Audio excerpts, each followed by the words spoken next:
I can tell you that my wife and I both got our third dose, she of Moderna, myself of Pfizer, last Friday. And that made me feel a lot better about where we're at. We do know that the immunity with this, with these vaccines, with all these vaccines, kind of wanes at some rate, a little different, maybe one vaccine to another, but they're all going to show some waning immunity. And so that need for a booster and so on, I think is going to be there with all of them. We still know that those people that haven't had the third dose of the mRNA vaccines still have a great degree of protection from serious illness. And that's the key message, is that the vaccines do provide a tremendous amount of protection from serious illness. Those people we've seen that have been fully vaccinated that have serious illness are most commonly those at high risk that are multiple comorbidities, illnesses, and frequently are on immunosuppressive drugs. They are, it's just unfortunate in that situation. But for our general population, being vaccinated is a huge protection against serious illness.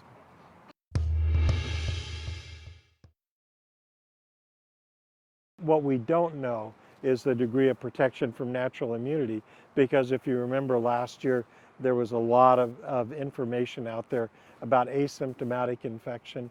We don't know if you were really asymptomatic, did you generate enough of an immune response to actually have natural protection? So we are recommending that even if you've had it, go ahead and get the vaccine, because we do believe that'll be more protective.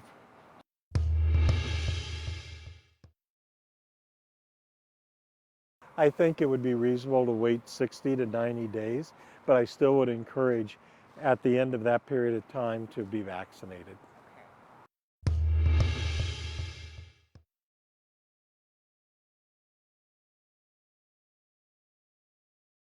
I would recommend they work with their primary care practitioner and follow their recommendations, but I sure would lean on the side of being vaccinated.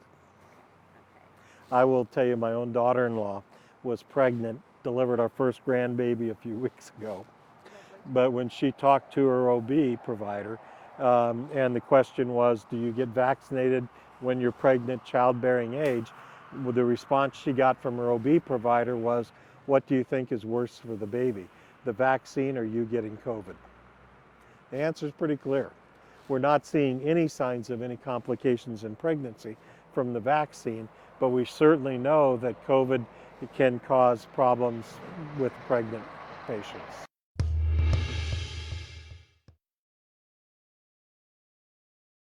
That's in the realm of rumor mill, unvalidated information.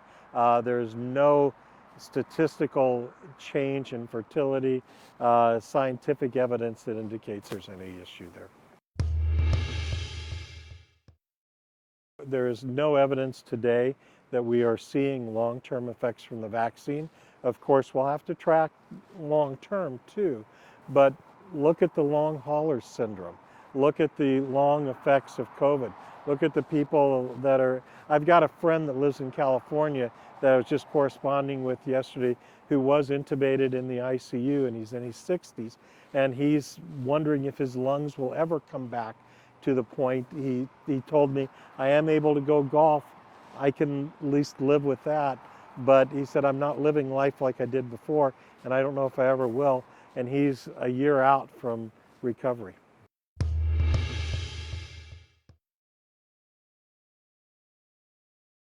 Any place you look at the 65 and older population, the willingness to be vaccinated is so much greater.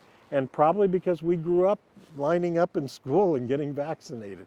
And in my own career, you know, when I started as an emergency physician, a child that, you know, a 12-month-old that came in with a fever was a scary patient because a certain percentage of those would have a serious bacterial illness, meningitis, staph pneumonia, H flu. And all of those are prevented today by vaccinations. And we just don't see that anymore.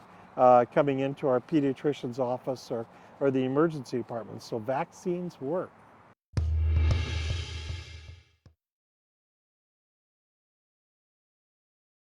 We still don't have influenza here. There really was not a significant influenza outbreak in the southern hemisphere. And so a lot of times we can predict what's going to happen in the northern hemisphere based on what happened in the southern hemisphere previously. That's not a guarantee we're not going to have a significant flu season, but I think we're encouraged that there may not be a significant flu season this year. I still will encourage people to get their flu vaccine. I'm going to be first in line when it comes available. And as for influenza testing, we did reach out to the county health department. We are told there will be testing for influenza in the community this season. We are told since flu shares many of the same symptoms as COVID-19, and there is testing equipment that tests for both viruses, COVID and flu cases will be detected.